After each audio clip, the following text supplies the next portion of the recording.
Welcome to another powerful episode of The Remedy with Dr. Rani Whitfield, where medicine, music, literacy, and other hot topics meet. I'm your host, Dr. Rani, also known as the Hip Hop Doc, and today we're diving into something that can change the course of a child's life: reading.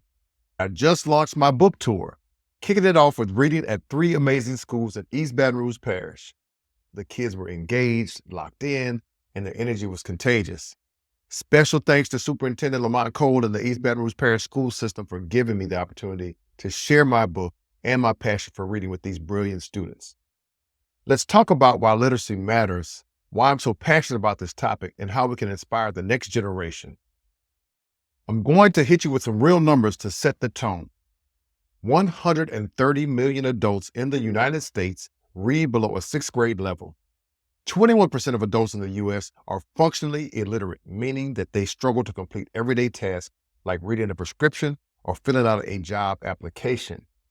In my state of Louisiana, 16% of adults are illiterate, higher than the national average. Our state ranks near the bottom in literacy rates, and only 29% of 4th graders read proficiently.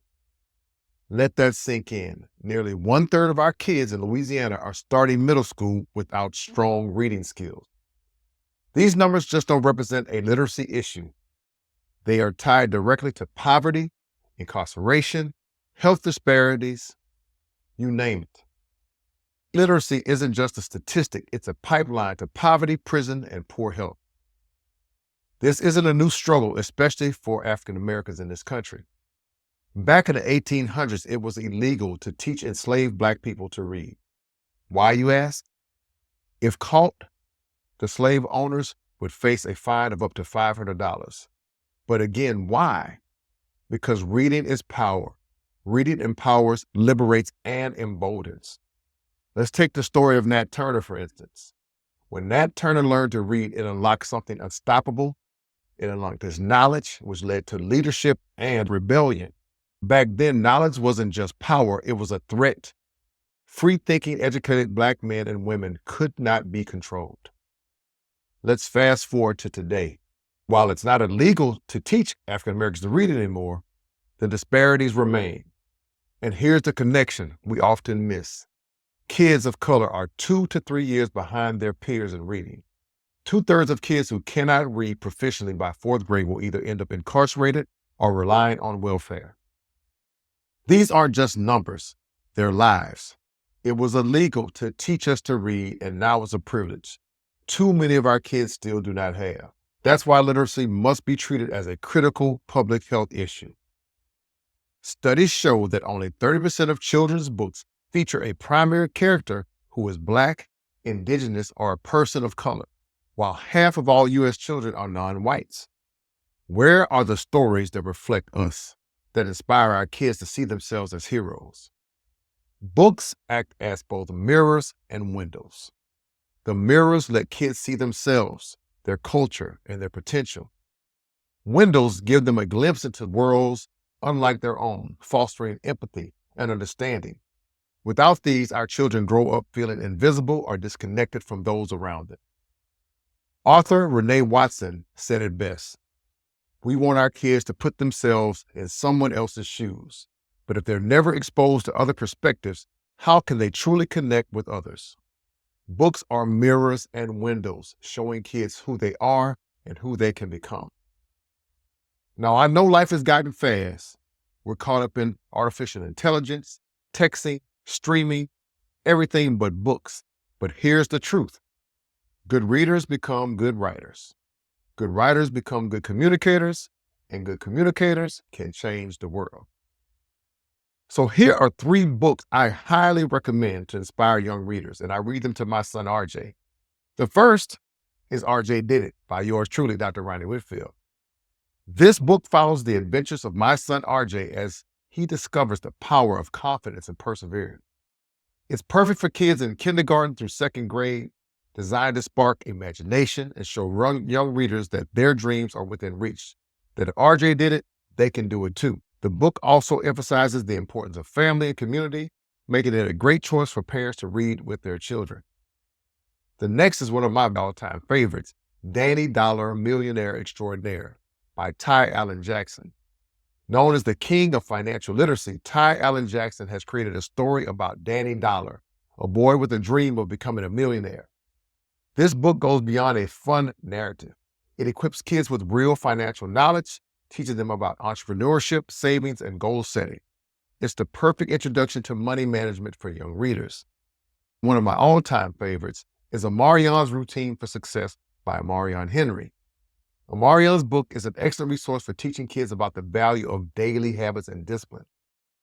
Amarion's an excellent basketball player, and this book talks about his daily routine. It's a practical yet engaging story that inspires kids to create routines that lead to long-term success.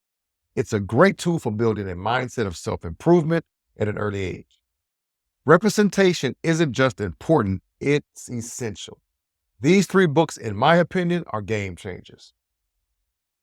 So what can we do to fix this literary crisis? Number 1, start at home. Read to your children every day, even if it's just for 10 minutes. Reading isn't just a skill, it's a habit. Make books accessible. Donate to libraries, start book drives, and support Black authors. Representation matters. Inspire kids to love reading. We need characters that speak to our children, like a 5-year-old rapper writing rhymes with sight words. Let's make reading cool again. Books like Books and Bros by Sidney Keys and Marty Diaz's 1,000 Black Girl Books have already shown us what's possible. We just need to amplify the movement. So here's my call to action to you. Make reading viral. Let it be the next thing that takes over TikTok, Instagram, and dinner tables. Imagine a world where every child, no matter their background, can pick up a book, get lost in a story, and discover the power of their voice. That's the mission. That's why we're here. Let's make the decision to inspire a love for reading today. Now, what am I reading? And what am I vibing to? I always do this at the end of my episodes. I'm going to share with you what's inspired me this week. I'm just finishing The Power of Discipline by Daniel Walton. This book breaks down the science of self-control and how it impacts our ability to achieve success. It's packed with actionable strategies to stay focused and disciplined in every area of our life. If you're looking to level up your habits, this one is a must-read. Discipline is the bridge between goals and achievement. So check out The Power of Discipline for real-life strategy. Musically, y'all gonna love this. I'm vibing to Mary J. Blige's very first album, What's the 411? That's the one we can put on a vacuum cleaner, turn on the music, and clean the whole house up without stopping. This debut project changed the game when it dropped in 1992. One of my all-time favorites. It's raw, it's soulful, personal, blending R&B and hip-hop in a way that was ahead of its time. Tracks like Real Love and my favorite, You Remind Me. Can't really sing, but you know what it is. They are timeless classics that still hit hard today. So what's next for the Hip Hop Doc? I'm working on my second book, Raising Heroes, A Father's Guide to Nurturing Boys to Men. It's inspired by the lessons I've learned and the wisdom passed down from my own father. This book is all about equipping fathers with the tools to raise confident, compassionate, and successful young men. I'm so excited to share the project with you, and as the project develops, I'll be sure to tell you more. Here's an update from Season 2, Episode 1. In my previous podcast, New Year, New You, Building Resolutions That Stick, I promised you a tool to help you turn resolutions into results. I'm thrilled to announce that today, the Habit Builder Blueprint is available. Sunday, January 12, 2025, the Habit Builder Blueprint is available for free download. So visit my website, www.h2doc.com, that's doc.com, to download this free resource. It's your guide to creating consistent, life-changing habits. Inside, you'll find actionable tips, habit trackers, recipes, exercises, and more to help you build habits that last. Healthy habits save lives, so download the Habit Builder Blueprint today, free at www.h2doc.com. Well, that's it for today, folks. Thanks for tuning in to The Remedy with Dr. Rani Whitfield. Together, we can raise a generation of heroes through rhythm, reading, rhyming, and resilience. And remember, as I always say, we're born looking like our parents, but we die looking like our decisions. So let's make some informed decisions. It's the Hip Hop Doc. They call me H2D. Come on, y'all. Let's get hip hop healthy. Peace and blessings. I'm out. The content on The Remedy with Dr. Rani Whitfield is for informational purposes only and is not intended as medical advice. Always consult with your healthcare provider for personalized medical guidance. Dr. Rani Whitfield is a licensed family physician, but the information provided on this podcast should not replace professional medical consultation.